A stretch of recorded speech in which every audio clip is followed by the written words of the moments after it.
नमस्कार, आप देख रहे हैं बलिया आजकल। तो चलिए रुक करते हैं आज की प्रमुख और बड़ी खबर पर।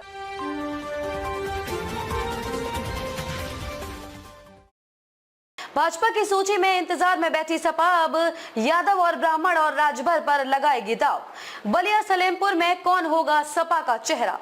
इस वक्त की बड़ी खबर बलिया से आ रही है। लोकसभा बलिया सीट से प्रमुख दावेदारों में सपा के टिकट की दौड़ में यादव चेहरे में अंबिका चौधरी, ब्राह्मण चेहरे में सनातन पांडे और भूमिहार चेहरे में नारद राय का नाम प्राथमिकता में है।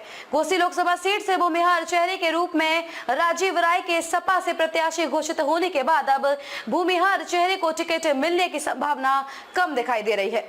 अब ऐसे में प्रमुख दावेदारों में पूर्व मंत्री अंबिका चौधरी व पूर्व विधायक सनातन पांडे का नाम जोर शोर से चल रहा है। सपा कार्यालय में गुरुवार को सपाइयों में चर्चा यह भी हो रही थी कि यदि भाजपा से कोई ठाकुर चेहरा आया तो ब्राह्मण उम्मीदवार सपा से आएगा, यदि भाजपा से कोई ब्राह्मण चेहरा मैदान में आया तो सपा से ठाकुर चेहरा भी मैदान में हो सकता है। हालांकि यह एक चर्चा थी। पूर्व मंत्री अंबिका चौधरी के नाम की भी काफी चर्चा हो रही है। वैसे एक बात और है कि पूर्वांचल के सीटों पर यदि नजर डाले तो समाजवादी पार्टी ने गाजीपुर लोकसभा से सांसद अफजाल अंसारी, घोसी से राजीव राय, आजमगढ़ से पूर्व सांसद धर्मेंद्र यादव, गोरखपुर से काजल निषाद, लालगंज से पूर्व सांसद दरोगा सरोज, मिर्जापुर से राजेंद्र एस बिंद को उम्मीदवार बनाया है। इन सीटों के अलावा अभी भी सपा ने ब्राह्मण चेहरे को मौका नहीं दिया है। अब सपा के पास सलेमपुर और बलिया लोकसभा सीट के अलावा और भी सीटें, लेकिन बलिया के 2 लोकसभाओं में अब देखना यह होगा कि किस सीट से सपा ब्राह्मण उम्मीदवार को मैदान में उतारती है।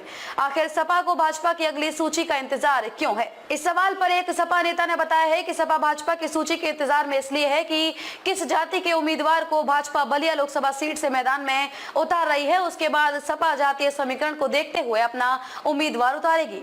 दूसरा सवाल यह था कि सलेमपुर में भाजपा ने अपने उम्मीदवार की घोषणा कर दी है, फिर इस सीट से क्यों सपा अपने उम्मीदवार की घोषणा नहीं की है? जवाब ये मिला कि सलेमपुर सीट बलिया लोकसभा सीट से सटी हुई है। समीकरण को देखते हुए सलेमपुर लोकसभा सीट को होल्ड पर रखा गया है। दोनों सीटों पर जातीय समीकरण को देखते हुए प्रत्याशी को मैदान में उतारा जाएगा। तीसरा सवाल यह भी रहा है कि क्या सपा राजभर बिरादरी को भी मैदान में उतारेगी, क्योंकि सपा ने अभी भी पूर्वांचल के किसी सीट पर राजभर बिरादरी को टिकट नहीं दिया है। ऐसे में चर्चा ये भी है कि सलेमपुर लोकसभा सीट से पूर्व सांसद रमाशंकर विद्यार्थी भी टिकट की दौड़ में सबसे आगे हैं। बलिया से रोशन जायसवाल की रिपोर्ट। खबरों में अब तक के लिए बस इतना ही। फिर होगी आपसे मुलाकात ऐसी किसी बड़ी और खास खबर के साथ। तब तक के लिए नमस्कार और देखते रहिए बलिया आजकल।